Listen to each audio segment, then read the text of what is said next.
Hi everyone, this is Muskan Matar of Physical Science. So I welcome you all in the PWCSI Net and Gate YouTube channel. तो आज हम लोग बात करने वाले हैं थर्मोडायनेमिक्स के एक बहुत इंपॉर्टेंट टॉपिक के बारे में and that is about the Maxwell square and the thermodynamic potentials. So Maxwell square की हेल्प से हम मैक्सवेल रिलेशंस लिखना सीखेंगे, थर्मोडायनेमिक पोटेंशियल्स लिखना सीखेंगे, एज वेल एज जो हम थर्मोडायनेमिकल क्वांटिटीज इसकी हेल्प से फाइंड आउट कर सकते हैं, वो भी सारी चीजें हम इस लेक्चर में सीख रहे होंगे. तो बड़ी ध्यान से सुनना आप मेरी बातों को. अगर मैं बात करती हूँ मैक्सवेल स्क्वायर के बारे में, तो ये है आपका एक प्यारा सा मैक्सवेल स्क्वायर, राइट, जिसके अंदर हम क्या ट्रिक फॉलो करते हैं. Good physicist have study under very fine teacher, have studied under very fine teacher. ठीक है, under very fine teachers, right. तो अब यहाँ पर ये जो G है और ये आपको F दिखाई दे रहा है, ये आपको इधर H दिखाई दे रहा है और इधर ये U दिखाई दे रहा है. ये क्या है? ये है हमारे चार thermodynamic potentials. Where G stands for Gibbs free energy, U stands for internal energy, H stands for Helmholtz free energy and F stands for Gibbs free energy. Sorry, हाँ, G stands for Gibbs free energy and F stands for Helmholtz free energy, H stands for enthalpy, right. तो यहाँ पर जो G है this is your Gibbs free energy, fine. और अगर हम बात करते हैं यहाँ पर H के बारे में, तो H इज योर एंथैल्पी. ठीक है, H is your enthalpy and और आपका U जो है this is your internal energy. ठीक है, और F जो है that is your Helmholtz free energy. ठीक है, Helmholtz free energy. Now let's come to the point. ठीक है, ये तो हमें पता चल गया Gibbs free energy, Helmholtz free energy and like that. अब इसमें हमें एक ट्रिक फॉलो करनी होती है और वो ये कि जब भी आप डेरिवेटिव लोअर डायगोनल एलिमेंट के रिस्पेक्ट में लोगे, मीन्स जब भी आपका डेरिवेटिव लोअर डायगोनल एलिमेंट के रिस्पेक्ट में होगा then it will be always positive, और जब भी डेरिवेटिव अपर डायगोनल एलिमेंट के रिस्पेक्ट में होगा तो हमेशा it will be negative. Means यहाँ पर जब भी आप देखोगे कि डेरिवेटिव जो आ रहा है वो v और t के रिस्पेक्ट में आएगा तो वो हमेशा क्या होगा? नेगेटिव होगा. और जब भी डेरिवेटिव s है ना और आपका इधर p के रिस्पेक्ट में आ रहा होगा तो वो हमेशा क्या होगा? पॉजिटिव होगा, राइट. नाउ अब बात करते हैं हम सबसे पहले अपने चारों थर्मोडायनेमिक पोटेंशियल्स को लिखेंगे. सो लेट्स से सबसे पहले आपके पास इधर है F, तो इधर लिख लिया हमने DF. इसके साथ में कौन कौन है? इधर T है और इधर V है, तो बस इधर लिख दो आप DT और इधर लिख दो V. मैंने क्या कहा? अपर के रिस्पेक्ट में नेगेटिव, लोअर के रिस्पेक्ट में पॉजिटिव, राइट. तो ये दोनों अपर है तो दोनों के रिस्पेक्ट में नेगेटिव आ जाएगा. नाउ अब V के सामने कौन है? P है, तो यहाँ पर P आ जाएगा. और T के सामने कौन है? आप देख सकते हो S है, तो इधर S आ जाएगा. आप इसमें एक और चीज ध्यान रखेंगे, यहाँ पर हमेशा जो फॉर्म बनती है वो हमारी एनर्जी की फॉर्म बनती है. तो कभी भी आपको ऐसा नहीं देखने को मिलेगा कि P dt बन रहा है. तो dt है तो मतलब डेफिनेटली यहाँ पर क्या आ रहा होगा? एंट्रोपी. अगर ds है तो डेफिनेटली यहाँ पर क्या आ रहा होगा? T. क्योंकि ये जो फॉर्म बन रही है हर इंडिविजुअल टर्म एनर्जी का डायमेंशन कैरी कर रही है अपने साथ. ठीक है, क्योंकि एक एनर्जी को ही रिप्रेजेंट कर रहा है, राइट. तो ये भी टर्म एनर्जी को रिप्रेजेंट कर रही है, ये भी एनर्जी है और ये भी एनर्जी ही है. बस प्लस माइनस का हम थोड़ा सा ध्यान रखेंगे कि जब भी T और V के रिस्पेक्ट में डेरिवेटिव होगा तो नेगेटिव, P और S के रिस्पेक्ट में होगा तो positive. Now let's write the G. तो अगर हम G की बात करते हैं तो यहाँ पर T है और यहाँ पर P है. तो T है तो नेगेटिव, P है तो पॉजिटिव. अब P के सामने कौन है? V. T के सामने कौन है? S. देख सकते हो आप diagonally. Now let's write H. तो DH लिखोगे तो यहाँ पर S और P है, तो ये तो दोनों ही लोअर हो गए, तो दोनों ही पॉजिटिव हो जाएगा. अब S के सामने कौन है? T है, तो इधर T आ गया. और P के सामने कौन है? V, तो इधर V आ गया. ठीक है, और फिर आता है DU. तो इधर से ये आ जाएगा आपके पास, इधर S है और इधर V है. तो V ऊपर वाला एलिमेंट है तो नेगेटिव और S नीचे वाला एलिमेंट है तो पॉजिटिव. V के सामने P है और S के सामने T है. तो ये इस तरीके से हमारे चारों थर्मोडायनेमिक पोटेंशियल्स तैयार हो गए. ये हैं हमारे चारों थर्मोडायनेमिक पोटेंशियल्स. क्या है आपके? ये चारों थर्मोडायनेमिक पोटेंशियल्स. नाउ अब हम लिखेंगे अपने सारे के सारे मैक्सवेल रिलेशंस, ठीक है। अब सारे के सारे मैक्सवेल रिलेशंस लिखेंगे। तो देखना मैक्सवेल रिलेशंस कैसे लिखते हैं। अब मैक्सवेल रिलेशंस लिखते वक्त आपको ये ज़रूरी नहीं है कि भाई मैम मैंने फर्स्ट रिलेशन ये पढ़ा था तो फर्स्ट यही होगा, नहीं, कोई नेसेसिटी नहीं है ऐसी, ठीक है। नाउ सी, अगर हम बात करते हैं फर्स्ट रिलेशन की, तो यहाँ पर आपको बस जो आपके डायगोनल एलिमेंट्स है, मतलब कि ये V, ये T और इधर ये P और इधर ये S, इन चारों पर फोकस करना है। एक बार हम क्या करेंगे, अपर का डेरिवेटिव लोअर के रिस्पेक्ट में एंड फिर लोअर का अपर के रिस्पेक्ट में, ऐसे लिखेंगे, ठीक है। तो अपर का लोअर के रिस्पेक्ट में लिखते हैं सबसे पहले, तो del V by del S और उधर क्या है, del T by del P। अब मैम यहाँ पर कांस्टेंट कौन आएगा, तो जो भी V के सामने होगा, तो V के सामने इधर P है और T के सामने अगर आप देखोगे तो S है। अगेन इसमें भी एक और चीज होती है, ये जो V है और इधर ये P, अगेन किसका फॉर्म बना रहे, एनर्जी का, और आप यहाँ पर इसका क्रॉस मल्टीप्लाई भी करोगे तो भी आपको एनर्जी की ही फॉर्म मिलने वाली है, राइट, इसीलिए। तो नेक्स्ट इसमें आपका जो रिलेशन आएगा, क्योंकि इसमें दोनों में ही डेरिवेटिव P और S मतलब लोअर एलिमेंट्स के रिस्पेक्ट में, तो आपका क्या आएगा, पॉजिटिव। नेक्स्ट अब हम क्या करेंगे, अब ले लेते हैं हम लोअर का अपर के रिस्पेक्ट में, मतलब इसका उल्टा है ना, इसका उल्टा, तो del S by del V and that is equals to del P by del T. तो डेफिनेटली इसके रिस्पेक्ट में भी नेगेटिव आएगा और इसके रिस्पेक्ट में भी, जो कि कैंसिल हो जाएगा, और एस है तो इधर टी आ जाएगा, पी है तो इधर वी आ जाएगा। आप चेक भी कर सकते हो, एस के सामने आपका टी है और पी के सामने आपका वी है, डायगोनली देखना है हमेशा आपको, ठीक है। और फिर थर्ड रिलेशन की अब हम बात करेंगे। अभी हम क्या कर रहे थे, अपर का लोअर के रिस्पेक्ट में, लोअर का अपर के रिस्पेक्ट में, अब हम करेंगे लेफ्ट वाले का राइट वाले के रिस्पेक्ट में, राइट वाले का लेफ्ट वाले के रिस्पेक्ट में, राइट। तो अब हम चलेंगे लेफ्ट वाले का राइट वाले के रिस्पेक्ट में, तो यहां से आएगा del V by del T, right, और del S by del P, ठीक है। तो यहां से v है तो इधर आ जाएगा आपके पास, v के सामने कौन है, देखो p है, और s के सामने t है, तो इधर ये p आ गया, इधर ये t आ गया। अब देखो ये वाला नेगेटिव होगा, ये इधर पॉजिटिव रहेगा, and the last Maxwell relation क्या आएगा हमारे पास। अभी हमने क्या किया, v का t के रिस्पेक्ट में, मतलब लेफ्ट वाले का राइट वाले के रिस्पेक्ट में, अब क्या करेंगे, राइट वाले का लेफ्ट वाले के रिस्पेक्ट में, तो इधर आ जाएगा del t by del v और इधर ये हो जाएगा del P by del S. तो अगेन यहाँ पर फिर से नेगेटिव आ जाएगा, और P है तो इधर V आ जाएगा, इधर T है तो इधर S आ जाएगा। तो ये चारों हमारे मैक्सवेल रिलेशंस भी आ गए। Now let's come to the point कि हम यहाँ से थर्मोडायनेमिकल क्वांटिटीज कैसे निकालते हैं, ठीक है। थर्मोडायनेमिकल क्वांटिटीज कैसे निकालें अब हम यहाँ से। तो देखो आपको मैं कोई दो चार क्वांटिटी बताती हूँ, ठीक है, कोई दो चार क्वांटिटी बताती हूँ, चार बता देती हूँ, बाकी आप कोई भी फिर निकाल पाओगे। सी, अब आपके पास यहाँ पर क्या है, ये है, इसको ध्यान देना, ये है हमारी हेल्महोल्ट्ज फ्री एनर्जी। अब इसको अगर आप टी के रिस्पेक्ट में डिफरेंशिएट करोगे तो इसके जो सामने है वो आपको मिल जाएगा। मीन्स कभी हमारे क्वेश्चन में अगर हमारे पास हेल्महोल्ट्ज फ्री एनर्जी आ जाए और अगर हमें एंट्रोपी निकालनी है तो हम निकाल सकते हैं। देखो हेल्महोल्ट्ज फ्री एनर्जी को अगर टी के रिस्पेक्ट में डिफरेंशिएट करोगे तो एस मिल जाएगा, हेल्महोल्ट्ज फ्री एनर्जी को अगर वी के रिस्पेक्ट में डिफरेंशिएट करोगे तो प्रेशर मिल जाएगा, राइट। तो यहाँ पर देखिए, अगर मैंने क्या देखा, अगर मैं एंट्रोपी निकालना चाहती हूँ with the help of Helmholtz free energy, तो मुझे क्या करना है, उसको टेम्परेचर से डिफरेंशिएट करना है वॉल्यूम को कांस्टेंट रखते हुए। अगर मुझे प्रेशर निकालना है तो उसको वॉल्यूम से डिफरेंशिएट करना है टेम्परेचर को कांस्टेंट रखते हुए। अब जैसे देखो एंट्रोपी हम इससे भी निकाल पाएंगे।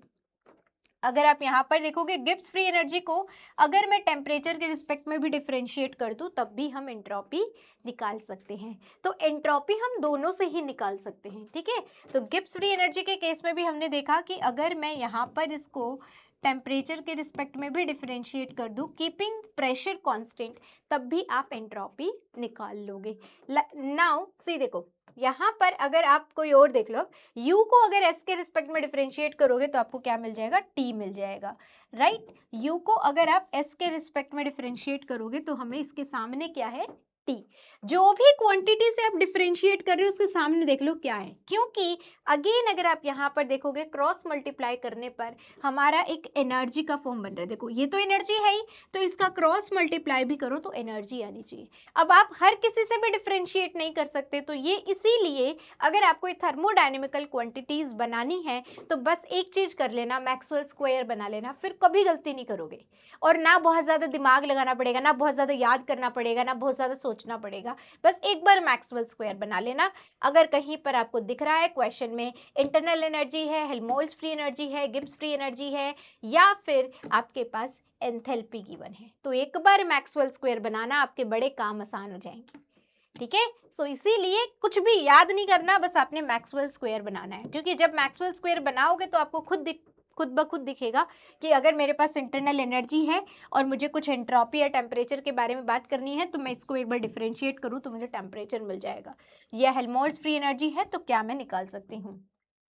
ठीक है, सो यहाँ से अगर मुझे टेम्परेचर निकालना है तो टेम्परेचर इक्वल्स टू क्या हो जाएगा, del U by del S at constant V, right, at constant v। हाँ जी बिल्कुल।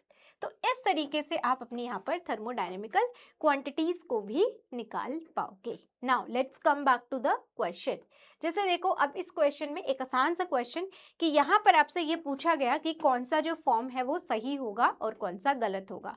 तो अब सबको तो हम एक तो तरीका देखो इस क्वेश्चन को ये है कि सीधा मैक्सवेल स्क्वायर बनाओ और चेक कर लो, वो सबसे करेक्ट और चाहे हल्का सा टाइम टेकिंग बट सबसे करेक्ट मेथड है। और दूसरा थोड़ा सा इजी मेथड है जिसमें हम ऑप्शंस के साथ जाएंगे कि आपको ये पता है जो हमारे अपर डायगोनल एलिमेंट्स थे मतलब v और t उसके रिस्पेक्ट में डेरिवेटिव नेगेटिव आएगा, और जो लोअर एलिमेंट्स थे p और s उनके रिस्पेक्ट में पॉजिटिव आएगा। तो हम वो देख लेते हैं। v और t के रिस्पेक्ट में नेगेटिव, तो यहाँ पर v के रिस्पेक्ट में नेगेटिव होना था, यहाँ नहीं दे रखा है तो गलत हो गया। इसमें p के रिस्पेक्ट में पॉजिटिव है, s के रिस्पेक्ट में भी पॉजिटिव है, तो ये सही हो सकता है। v के रिस्पेक्ट में नेगेटिव है, t के रिस्पेक्ट में नेगेटिव होना था, गलत हो गया। यहाँ पर p के साथ प्लस है, t के साथ माइनस होना था, ये गलत हो गया। तो आपको पता चल गया ऑप्शन बी इसका करेक्ट आंसर है। नाउ जैसे अब इसमें दे रखा है इन्होंने कि यहाँ पर आपके पास गिब्स फ्री एनर्जी के बारे में लिखा हुआ है, राइट। तो गिब्स फ्री एनर्जी के बारे में अगर हम देखें तो ये हमारा good physicist have study under very fine teachers. तो सबसे पहला ऑप्शन क्या है कि अगर आप g को t के रिस्पेक्ट में डिफरेंशिएट करो तो एंट्रोपी मिल जाएगा। बिल्कुल सही बात है, g को मैं t के रिस्पेक्ट में डिफरेंशिएट करूंगी तो मुझे एंट्रोपी मिल जाएगा, तो ये बिल्कुल ठीक है। और प्रेशर और नंबर ऑफ पार्टिकल्स को हम कांस्टेंट रख रहे हैं, तो ये भी बात सच है। आगे देखो इसमें प्लस साइन है, माइनस आना चाहिए था, तो ये वैसे गलत हो गया। अब ये v निकाल रहे हैं p के रिस्पेक्ट में डिफरेंशिएट करके, तो ये v निकाल रहे हैं p के रिस्पेक्ट में डिफरेंशिएट करके, ये बात तो सही है, पर यहाँ पर माइनस नहीं आना था, क्योंकि लोअर के रिस्पेक्ट में जब करते हैं तो क्या आता है, प्लस आता है ना। लोअर एलिमेंट के रिस्पेक्ट में जब भी आप डेरिवेटिव लोगे तो क्या आएगा, प्लस, लेकिन इसमें क्या आ गया, माइनस। और ये n के रिस्पेक्ट में डिफरेंशिएट किया है, n को हम अपने मैक्सवेल स्क्वायर में नहीं रिप्रेजेंट करते। जो हमने चारों रिलेशंस लिखे हैं इन सब में जब भी आप बात करते हो ओपन सिस्टम की, तो एक टर्म इन चारों में ऐड हो जाती है, and that is mu D N and mu D N. ये केवल तभी पिक्चर में आती है जब नंबर ऑफ पार्टिकल्स चेंज होते हैं। तो हम जो ये केमिकल पोटेंशियल है वो चारों से निकाल सकते हैं। तो जैसे लास्ट क्वेश्चन में दे रखा है del G by del N, तो उसमें माइनस दे रखा है, तो वहां पर भी अगेन माइनस नहीं आएगा। ठीक है, वहां पर भी अगेन माइनस नहीं आएगा, तो ये भी गलत हो गया। तो हमारा ऑप्शन ए इसका करेक्ट आंसर है। नाउ अब देखो एक ये क्वेश्चन आया था, राइट। अब इस क्वेश्चन को देखने पर हो सकता है आपको थोड़ा सा मुश्किल लगे, पर ये क्वेश्चन मुश्किल था नहीं। अब देखो इसमें क्या बोला गया कि the work done on a material to change its magnetization in external magnetic field H is dW equals to HDM. Its Gibbs free energy is how much? ये Gibbs free energy इन्होंने दे रखी है, ठीक है। फिर आगे क्या बोला, the material is in equilibrium at temperature T and in external magnetic field H equals to H not. मतलब इस टेम्परेचर इस मैग्नेटिक फील्ड पर आपका मटेरियल जो है वो इक्विलिब्रियम में है। Now if field is decrease to H not by 2 adiabatically and reversibly, इसका मतलब क्या है, अगर आपने जो प्रोसेस यहाँ पर दिया गया है वो कैसा है, रिवर्सिबल एडियाबैटिक प्रोसेस दिया गया है। एडियाबैटिक प्रोसेस में बेसिकली दो तरह के होते हैं, एक होता है रिवर्सिबल और एक होता है इरिवर्सिबल। तो जो रिवर्सिबल एडियाबैटिक प्रोसेस होता है उसके अंदर हमारा चेंज इन एंट्रोपी जीरो होता है, और जो इरिवर्सिबल होता है उसमें ऑलवेज ग्रेटर देन जीरो होता है। तो यहाँ पर चेंज इन एंट्रोपी जीरो है, मतलब S initial equals to S final है। नाउ पॉइंट ये आता है कि हमारे पास गिब्स फ्री एनर्जी है और उससे मैं एंट्रोपी कैसे निकाल सकती हूँ, है ना, गिब्स फ्री एनर्जी और उससे एंट्रोपी कैसे निकाल सकती हूँ। तो फिर से अपना वही मैक्सवेल स्क्वायर बनाओ जरा, और यहाँ पर देखो, यहाँ good physicist have study under very fine teachers. तो अगर आप जी को टी के रिस्पेक्ट में डिफरेंशिएट कर दो तो हमें एंट्रोपी मिल जाती है। सो इन शॉर्ट अगर हम बात करते हैं कि अगर मुझे एंट्रोपी निकालनी है तो मुझे इसको क्या करना होगा, गिब्स फ्री एनर्जी को टेम्परेचर के रिस्पेक्ट में डिफरेंशिएट करना होगा। चलिए अब इसको टेम्परेचर के रिस्पेक्ट में डिफरेंशिएट करते हैं। तो यहाँ से क्या आएगा, माइनस एज इट इज रख लेते, अच्छा यहाँ पर भी तो माइनस आएगा ही ना, तो ये वाला माइनस इस माइनस को हटा देगा, ठीक है। अब हम टेम्परेचर के रिस्पेक्ट में डिफरेंशिएट करते हैं। तो पहली टर्म आई आपके पास गामा, फिर minus alpha H square upon में 2 टी स्क्वायर, ये आपके पास एंट्रोपी की वैल्यू आती है।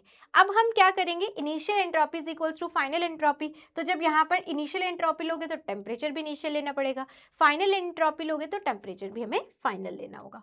तो S initial equals to S final है, राइट। तो क्या है ये हमारे पास value, gamma minus alpha H initial square upon में 2 t initial square, and that is equals to gamma minus alpha h final square upon में 2 t final square। अब देखो ये कैंसिल हो गया, राइट अगर ये कैंसिल हो गया तो फिर ये माइनस भी कैंसिल हो गया, फिर ये अल्फा बाय 2 से ये अल्फा बाय 2 भी कैंसिल हो गया।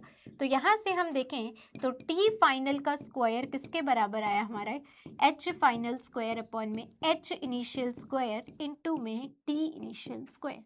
अब इनिशियल टेम्परेचर कितना था, T naught, initial magnetic field H naught, और final magnetic field H naught by 2। तो यहाँ से हो गया H naught square by 4 H naught square, और इधर ये टी नॉट स्क्वायर, राइट। तो यहाँ से आपके पास टी फाइनल का स्क्वायर, तो ये कैंसिल, राइट यहाँ से टी फाइनल आ गया हमारे पास टी नॉट बाय 2। तो ये हमारे पास फाइनल टेम्परेचर आ रहा है, राइट। तो यहाँ पर क्या था, एच नॉट से एच नॉट बाई 2 हुआ था, है ना, एच नॉट से एच नॉट बाई 2 हुआ था, राइट। तो ये आया हमारे पास फाइनल निकल कर। तो ऑप्शन बी जो होगा वो हमारा यहाँ पर करेक्ट आंसर बन रहा है। बस इस तरीके से हम इसको सॉल्व करना था। देखने में हो सकता है बड़ा कॉम्प्लिकेटेड सा लग रहा होगा, बट कुछ भी कॉम्प्लिकेटेड इसमें नहीं था, राइट। तो एक मिनट एक बार वेरीफाई कर लेती हूँ मैं, ठीक है, and this will be cancel out, या right, T final H initial, T initial इधर चला गया, ठीक है, टी नॉट, या फाइन, ओके। तो इस तरीके से आपको क्वेश्चन को सॉल्व करना होता है। अब इसका आंसर आप लोग मुझे कमेंट बॉक्स में बताओगे जब भी आप मुझे ये वीडियो देख लोगे, ठीक है। तो ये था एक आपका छोटा सा टॉपिक जिसमें आप लोग सबसे ज़्यादा कंफ्यूज रहते हो। बस एक ही चीज़ का आपको यहाँ पर ध्यान रखना है कि जब भी लोअर एलिमेंट के रिस्पेक्ट में डेरिवेटिव लोगे तो पॉजिटिव, और जब भी अपर डायगोनल एलिमेंट्स के रिस्पेक्ट में डेरिवेटिव लोगे तो नेगेटिव। और अपर में कौन आ रहा है, वॉल्यूम एंड टेम्परेचर, लोअर में कौन आ रहा है, प्रेशर एंड एंट्रोपी। बस इतनी सी बात आपको ध्यान रखनी है, इसके बाद आपको कहीं पर भी कोई समस्या नहीं आएगी। और इसी के साथ मैं एंड करती हूँ अपने इस सेशन को। मिलेंगे नेक्स्ट लेक्चर में, और नेक्स्ट अगर आपको कौन सा टॉपिक रिवाइज करना है, जैसे आपने लास्ट लेक्चर में मुझे बताया था, इसमें भी बता देना, फिर मैं वही टॉपिक आप लोगों के लिए प्रोवाइड करा दूँगी, ठीक है। इसी के साथ एंड करती हूँ। थैंक यू सो मच, अच्छे से रिवाइज करते रहिए और अपना ध्यान रखिए।